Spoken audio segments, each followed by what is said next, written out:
Hello， 大家好，我是夏妈。今天花了600买了10斤牛肉，在家做原切牛排，简单美味，一起看一下。只要到年底，牛肉的价格就猛涨价，前天53，今天都已经55了。把全部的筋膜都剔除干净，像这样子。这块给小朋友做成小牛排，顺着纹理分成2块，横切成厚片。这边也有那种薄牛排，切厚切薄，大家可以根据个人喜好而定。这一大份就留给自己吃吧。同样分成2份，横切成厚片。10斤牛肉剔除以后，有7斤多的纯牛排，大概有25片。用锤子捶打3分钟，把肉筋敲散，这样腌制出来的牛排才够鲜嫩，吃起来不会踩口。可以对比一下。放进盒子里面，加入洋葱、姜丝去腥，先磨一些黑胡椒，大概15克，再加入350克的蚝油，最后撒入15克的海精盐，调一些底味。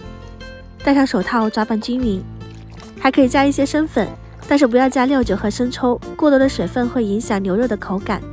全部拌好后盖上盖子，放到冰箱腌制10个小时以上。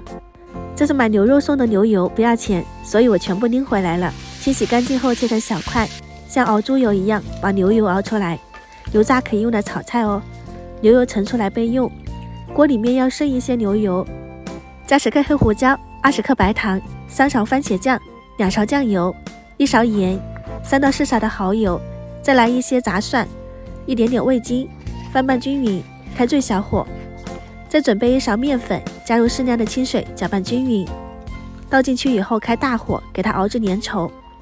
家庭版本的黑胡椒牛排酱汁就做好啦，和餐厅的味道差不多。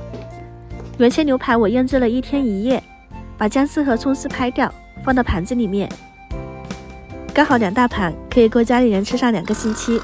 用真空机给它包起来，放到冰柜储存，这样可以随吃随拿。现在煎上2块给大家试一下味道。锅热以后刷上黄油，再放入原切牛排。煎到一面定型后翻面，这里只需要煎2到3分钟。煎到这种焦褐色，加入一些牛排酱，这样煎出来的味道会更香更好吃。可能会有朋友说这个不是正宗牛排，但我觉得吃进嘴里面是真正的牛肉，不是合成的就已经不错了，而且自己做出来的味道也不差。不信的话你可以试一下哦。今天就到这里啦，我先开吃啦。喜欢我的视频记得关注我哦，我是夏妈，我们下期再见。